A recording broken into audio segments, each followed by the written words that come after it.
जय जिनेंद्र दोस्तों आज हम बात करने वाले हैं ऐसे टॉपिक के बारे में जो आज तक आपने नहीं सुना।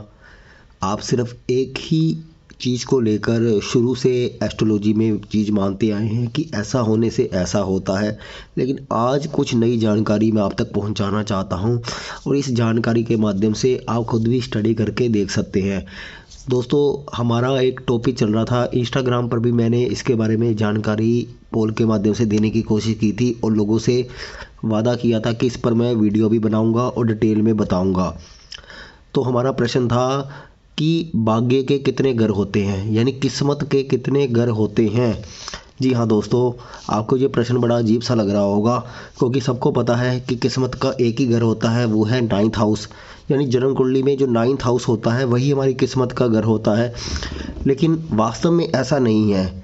जब मनुष्य इस संसार में जन्म लेता है तो जैसे ही जन्म लेता है तो उसकी किस्मत उसके साथ लिखी जाती है, जो हम 9th हाउस से देखते हैं। लेकिन उस किस्मत के अंदर कौन सी किस्मत लिखी हुई है ये हमें नहीं पता, क्योंकि अक्सर आपने ऐसा भी देखा है कि जिसके 9th हाउस का स्वामी उसको देख रहा है फिर भी उसकी किस्मत अच्छी नहीं है। 9th हाउस का स्वामी उच्च का है फिर भी किस्मत अच्छी नहीं है। 9th हाउस में शुभ ग्रह बैठे हुए हैं फिर भी किस्मत अच्छी नहीं है। 9th हाउस का कारक बृहस्पति अच्छा बैठा हुआ है फिर भी किस्मत अच्छी नहीं है। 9th हाउस के अंदर ही बृहस्पति बैठा हुआ है फिर भी किस्मत अच्छी नहीं है। फिर लोग कहते हैं कि बृहस्पति जहाँ बैठता है वहाँ की हानि करता है। तो वहाँ पे भी आप कोई भी उदाहरण उठा के देख लोगे तो आप देखोगे कि 9th हाउस बुरे 9th हाउस वाले भी अच्छी किस्मत लेकर घूम रहे होंगे, उनकी हर मनोकामना पूर्ण होती होगी और जहाँ तक कि किसी भी चीज़ पर हाथ रख दे तो वो जल्द में ही उसको पूरा कर देंगे। यानी कहने का मतलब है आसानी से वो चीज़ें प्राप्त कर लेते हैं। कोई लोग ऐसे होते हैं कि इनका 9th हाउस इतना ज़्यादा ख़राब होता है लेकिन जीवन में उनको चीज़ें आसानी से प्राप्त हो जाती हैं। तो ऐसा क्यों होता है, इसके बारे में ही डिटेल में हमें समझना पड़ेगा कि किस्मत के अंदर भी एक किस्मत छुपी होती है। इसलिए हर किस्मत को देखने का जो नज़रिया है हमें बदलना होगा। हम लकीर के फ़कीर बनकर नहीं चल सकते, क्योंकि आज की जो ज्योतिष है वो पुरानी ज्योतिष जैसी नहीं रही। अब कुछ लोग ये बोलते हैं कि ये टेस्ट में कहाँ लिखा गया है, क्लासिकल में कहाँ लिखा गया है, क्योंकि वो शोध नहीं करना चाहते। क्योंकि जितने ऋषि मुनि हुए उन्होंने बातें लिखी, उसके बाद जितने एस्ट्रोलॉजर आए उन्होंने अपनी किताबें छापी, अनुवादित किताबें दुनिया तक पहुंचाई, अपने अपने तरीके से वो डालते रहे। यानी एक ही किताब के कई राइटर आपने देखे होंगे कि उस राइटर ने ये लिखा, उस राइटर ने अपने कुछ मंतव्य वहाँ पर पेश किए।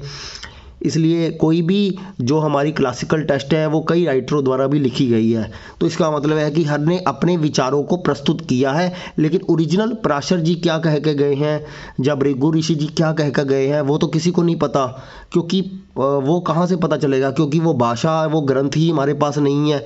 लेकिन हम उन्हीं ग्रंथों को मानते हैं जो अनुवादित रूप से हमारे समक्ष आए हैं। लेकिन ये मैं यहाँ पर ये नहीं कह रहा कि वो सब गलत है, वो सब सही है। मैं आधुनिक परिवेश के हिसाब से आपको बता रहा हूँ, क्योंकि चीज़ें बदल गई हैं। ज्योतिष में अच्छे ग्रह काम नहीं कर रहे, क्योंकि युग कलयुग का है और बृहस्पति की जो रीच है वो कम हो चुकी है और जोन परत में छेद हो चुका है। इसलिए हमारा लक फैक्टर कम हो गया है। अच्छे जो कर्म वाले इंसान हैं वो दुख ज़्यादा पा रहे हैं, बुरे कर्म वाले जो इंसान हैं वो तरक्की ज़्यादा कर रहे हैं। तो इसके पीछे तो हम यही कारण मानते हैं कि जो अच्छा कर्म कर रहे हैं उनको दुख मिल रहा है, तो प्रारब्ध के पाप उनके जल्दी से कट रहे हैं। लेकिन लॉजिकली कुंडली में हम क्या देखें, क्या हम सिर्फ कर्म या पिछले प्रारब्ध को मानकर ही इस बात को ख़त्म कर दें? तो इस बात का जो हमें आंकलन है, किस्मत के अंदर बैठे हुए किस्मत को भी देखना चाहिए। अब इसका तात्पर्य क्या है, मैं क्या कहना चाहता हूँ, इसको थोड़ा सा समझने का प्रयास करते हैं। दोस्तों, आपने ये देखा होगा कि जो त्रिकोण होता है, यानी अगर हमारा जन्म हुआ है लगन से हमारा जन्म हो रहा है, हमारी पर्सनैलिटी, हमारा जो आभा मंडल है वो लगन से डिसाइड होता है, हमारा जो हेड है वो लगन से देखा जाता है। तो 1, 5, 9 हमारे त्रिकोण हो गए। ऐसे ही 2, 6, 10 हमारे त्रिकोण हो गए। 3, 7, 11 हमारे त्रिकोण हो गए। 4, 8, 12 हमारे त्रिकोण हो गया। तो इसलिए इसको धर्म, अर्थ, काम और मोक्ष त्रिकोण कहा जाता है, इन चारों त्रिकोणों को। इसलिए हर त्रिकोण एक दूसरे के साथ जुड़ा हुआ है भाग्य के भरोसे। जैसे एक के लिए, जैसे हम जन्म लिए तो हमारा भाग्य 9th हाउस में है, और 9th हाउस का भाग्य कहाँ पे है? पंचम में है, वो उसका त्रिकोण हो गया। और पंचम का भाग्य कहाँ पे है? पहले घर में है। तो 5वें घर के लिए उसका भाग्य कौन सा हुआ? पहला घर हुआ। इसलिए 1, 5, 9 आपस में तीनों एक साथ भाग्य के भरोसे बैठे हैं, एक दूसरे के भरोसे बैठे हुए हैं। ऐसे ही 2, 6, 10 भी आपस में भाग्य के भरोसे बैठे हुए हैं और दोनों का आपस में लिंक है। 3, 7, 11 भी आपस में भाग्य के भरोसे बैठे हैं। 4, 8, 12 भी आपस में भाग्य के भरोसे बैठे हैं। तो इस बात को आपको समझना है। आपको ये जानकारी इतिहास में कहीं नहीं मिलेगी जो मैं अब बताने जा रहा हूँ।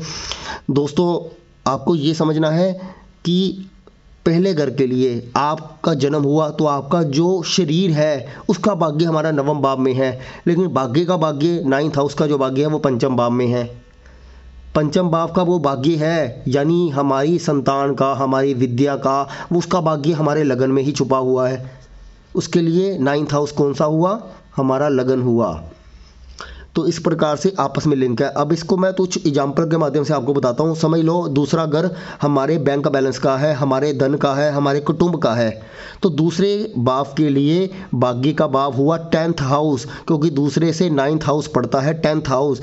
तो हमारे बैंक में पैसा तभी आएगा जब हम 10th हाउस का इस्तेमाल करेंगे, यानी कर्म करेंगे, आजीविका करेंगे, कोई काम धंधा करेंगे। यानी भाग्य 10th हाउस से जनरेट होकर उसके भाग्य में जो प्रॉफिट आएगा वो आपके दूसरे अकाउंट में जाकर बैलेंस के रूप में बैठ जाएगा। तो इस प्रकार से दूसरे घर के लिए जो 10वां घर है वो उसका भाग्य है, और 10वें घर के लिए 6ठा घर उसका भाग्य है। हाँ ना दोस्तों, 10वें घर के लिए 6ठा उसका भाग्य बन जाएगा, क्योंकि आजीविका कौन सी कर रहे हैं? नौकरी के माध्यम से भी पैसा आ रहा है, किसी और तरीके से भी पैसा आ रहा है, जो सामने वाले की जेब से पैसा आ रहा है वो तो 6ठे घर से आ रहा है, और 6ठे घर से जो आमदनी हो रही है वो फिर दूसरे घर में जा रही है। तो 6ठे घर के लिए जो दूसरा घर है वो उसका भाग्य है।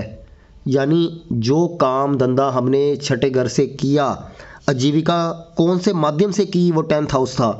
यानी कौन सा व्यवसाय या नौकरी हम किस लेवल की कर रहे हैं, किस स्ट्रीम की कर रहे हैं, किस कंपनी में कर रहे हैं, वो 10th हाउस बता रहा है।